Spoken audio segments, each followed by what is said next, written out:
അപ്പോൾ കൂട്ടുകാരെ, നല്ല നാടൻ ചൂടൻ അടാർ സമാപർ ചായ കുടിക്കണമെങ്കിൽ നിങ്ങൾക്ക് ധൈര്യമായിട്ട് കടന്നു വരാൻ പറ്റുന്ന ഒരു അടിപൊളി ലൊക്കേഷനാണ് ഞാൻ നിങ്ങളുമായി ഷെയർ ചെയ്യുന്നത്. കൂട്ടുകാരെ, ഇത് വേറെ എവിടെ ഇല്ല, നമ്മുടെ ദോഹയിലുള്ള മത്താർ കദീമിലുള്ള സെയ്ദിൻ്റെ ചായക്കടയിലാണ് ഞാനും എൻ്റെ കൂട്ടുകാരൻ അഷർബായും കൂടെ വന്നിട്ടുള്ളത് കേട്ടോ കൂട്ടുകാരെ.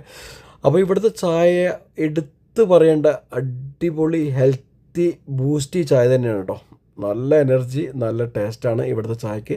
അപ്പോൾ കൂട്ടുകാർ, അതുപോലെ ഇവിടുന്ന് കിട്ടുന്ന ഓരോ സ്നാക്സുകൾക്കും ഓരോ പ്രത്യേക വൈബ് തന്നെയാണ്. അപ്പോൾ നല്ലൊരു അടിപൊളി സൂപ്പർ വൈബ് റെസ്റ്റോറൻറ്റ് തന്നെയാണ് നമ്മുടെ മത്താർ കദീമിലുള്ള ഈ സെയ്ദിൻ്റെ ചായക്കട. അതുകൊണ്ട് തന്നെയാണ് ഇവിടെ ഏത് സമയത്തും ആൾക്കാരുടെ ബഹളമാണ്. ക്യൂ നിന്നുകൊണ്ടാണ് ചായ മേടിക്കുന്നത്. അപ്പോൾ കൂട്ടുകാരെ, ഇതുവഴി വരുന്നവരൊക്കെ മസ്റ്റായിട്ടൊന്ന് കയറി ട്രൈ ചെയ്യുക. അപ്പോൾ വീഡിയോ സമർപ്പിക്കുന്നത് ഞാൻ മത്താർ കദീമിൽ നിന്നും സെയ്ദിൻ്റെ ചായക്കടയിൽ നിന്നും ഞാൻ നിങ്ങളുടെ സ്വന്തം Sharafudheen Thokkara. Thank you for watching my video. Have a nice day. Take care. Bye bye and enjoy.